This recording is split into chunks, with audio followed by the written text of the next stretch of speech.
అనేది నిజమైతే పొత్తులో భాగంగా పరస్పరంగా మనం ఒకరినొకరు గౌరవించుకోవాలి. కొన్ని విధానాలు, కొన్ని ఆలోచనలు సరైన సమయానికి కరెక్ట్గా ఇరు పార్టీల నాయకులు కూర్చుని ఒక లెజిస్లేచర్ పార్టీ మీటింగ్ ఆర్గనైజ్ చేసుకుని ఆ సందర్భంగా వాళ్ళు కొన్ని నిర్ణయాలు తీసుకుంటారు.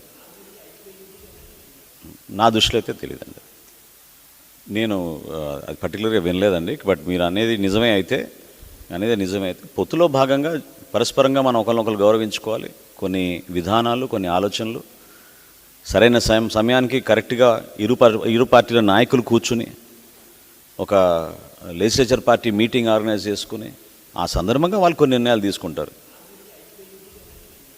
నా దృష్టిలో అయితే తెలియదండి.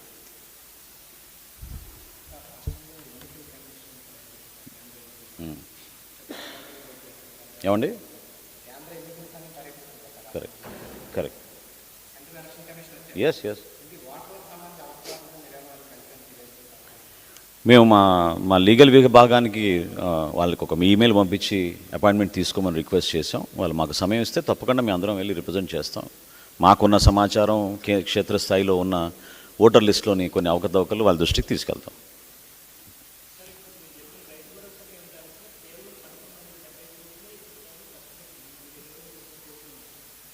చూసుకో, నాదిరున్న లెక్క అది అధికారికంగా చెప్పమానండి.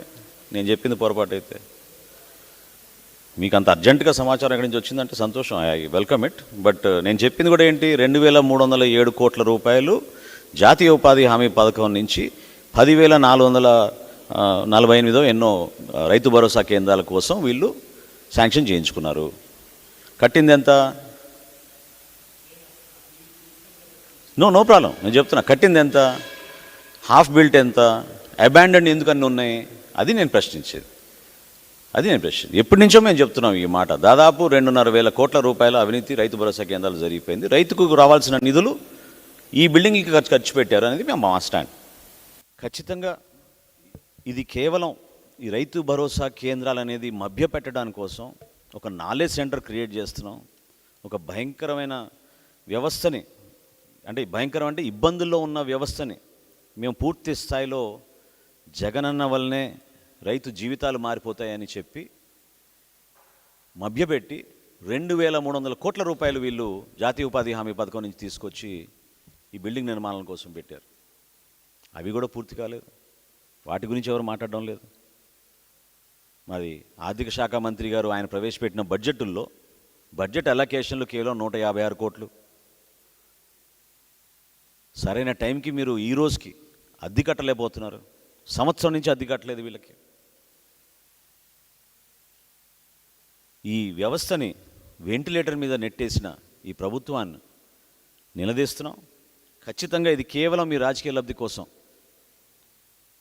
సజావుగా జరిగే వ్యవస్థ.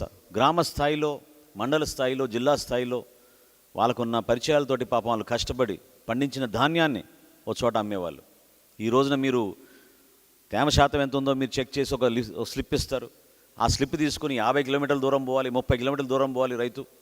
అక్కడ పోతే ఆ మిల్లు యాజమాని ఇది నేను కొన్న అంటాడు. ఎన్ని అవస్థలు, ఎన్ని ఇబ్బందులు పెట్టారో మీరు ఈ రైతుల్ని. ఈ రైతు భరోసా కేంద్రాల ద్వారా దీన్ని సరి చేసుకోవాలి.